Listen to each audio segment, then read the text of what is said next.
ఎందుకంటే ఈ రోజు సిద్ధార్థ రెడ్డి గారు ఎదిగినాడు, చాలానే ఎదిగినాడు, పర్లే ఆడాడు గుర్తుపడతాన్నారు. ఈ బెంగళూరులో కూడా ఆడ సెల్ఫీలు అడుగుతారు నన్ను. కానీ నేను ఈ స్థానంలో నిలబడినా అంటే దానికి కారణం వైఎస్ జగన్మోహన్ రెడ్డి గారు, వైఎస్ఆర్ కాంగ్రెస్ పార్టీ. దాన్ని మర్చిపోతే యువనికి కూడా ప్రగతులు ఉండవు.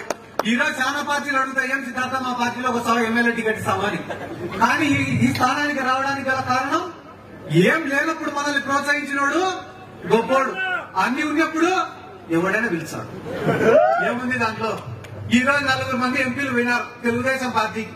వాళ్ళని 10 మంది గుర్తుపడతారన్నా, వాళ్ళని ఎంపీలుగా చూస్తారన్నా, వాళ్ళ కాడ డబ్బు లేని 10 మందికి తెలిసిందన్నా దానికి కారణం వైఎస్ జగన్మోహన్ రెడ్డి, వైఎస్ఆర్ కాంగ్రెస్ పార్టీ. దాన్ని మర్చిపోయి వాళ్ళేమనుకుంటున్నారు, సొంత బలం అనుకుంటున్నారు. మా కాడ లెక్కుంది కాబట్టి చంద్రబాబు నాయుడు పిలుచుకున్నాడు అనుకుంటున్నారు.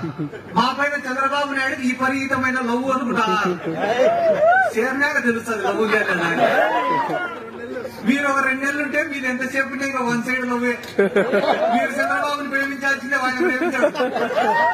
మా నియోజకవర్గంలో కూడా మొన్న ఒకటి చెప్తాడు, నేను పోయి చంద్రబాబు నాయుడిని కలిసి వచ్చినా పాపం నన్ను చూసినే కన్నీళ్లు పెట్టుకుని దగ్గరికి తీసుకున్నాడు చంద్రబాబు అంటే రైతుకి కూడా.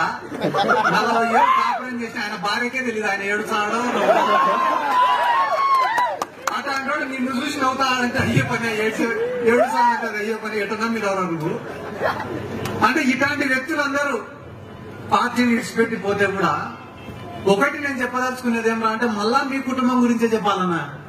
పార్టీ వచ్చిన మొదటి రోజు నుంచి ఈ రోజు వరకు ఆ పార్టీ కోసం కష్టపడతా అనే కుటుంబం మేఘా పార్టీ కుటుంబం. వాళ్ళు పూటకొక కండువ మార్చేటోళ్ళు కాదు, వీలైతే సాయం చేసేటోళ్ళే తప్ప ఎవరి దగ్గర నుంచి ఏం ఆశించేటోళ్ళు కాదు. ఎందుకంటే డబ్బులు అందరి కాడు ఉన్నాయన్న ఈ కాలంలో. ఆ కోకాపేటలో ఎకరం ఉంటే 100 కోట్లు. ఎవరి కాడ డబ్బులు లేవు, డబ్బుకు విలువ లేదు. డబ్బు ఉండడం ముఖ్యం కాదు, ఆ డబ్బును ఖర్చు పెట్టే గుణం కూడా ఉండాలా. 10 మందికి సాయం చేసేదానికి ఆ గుండె కూడా ఉండాలా. ఆ గుండెను మనం బతికించుకోవాలి ఈరోజు. కాబట్టి అందరం కూడా మేకపాటి కుటుంబానికి అండగా నిలబడాల్సినటువంటి అవసరం ఉంది. ఆయన ఆ పక్క తెలుగుదేశం క్యాండిడేట్ ఎవరు నాకు తెలీదునా, మీరు అనుకోకండి. నువ్వు ఒక పేరు చెప్తాను కానీ ఆడ టికెట్ ఇచ్చేంత వరకు నమ్మకంలో ఎవరికి పొత్తుల భాగంలో పోయినా పోతాయి. ఆయన ఎవరు అమెరికా నుంచి వచ్చినాడని ఇప్పుడే చెప్తున్నారు. మరి ఏమన్నా ఆయన వర్చువల్ లో ఓట్లు అడుగుతాడేమో నాకు తెలియదు. ఏందన్నా లెక్కలో ఉండే పెద్ద బొక్కలు కూడా బయటకు వస్తాయి.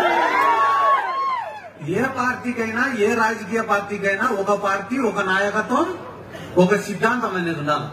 ఏ రాజకీయ పార్టీ పుట్టినా కూడా ఒక సిద్ధాంతం కోసమే పుట్టిండే. కూడు గూడు గుడ్డ అని చెప్పి ఒక పార్టీ పుట్టింది. తెలుగువాడి ఆత్మగౌరవం కోసం అని చెప్పి ఒక పార్టీ పుట్టింది.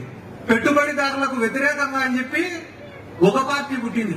సమసమాజ స్థాపన అని చెప్పి ఒక పార్టీ పుట్టింది. వైఎస్ఆర్ ఆశయ సాధన కోసం అని చెప్పి ఒక పార్టీ పుట్టింది. తెలంగాణ రాష్ట్రాన్ని సాధించడమే ధ్యేయం అని చెప్పి ఒక పార్టీ పుట్టింది. ఏ సిద్ధాంతం లేని పార్టీ కూడా ఒకటి ఉంది, అది జనసేన పార్టీ. చంద్రబాబు నాయుడు ముఖ్యమంత్రి చేసేదానికి పుట్టిన పార్టీ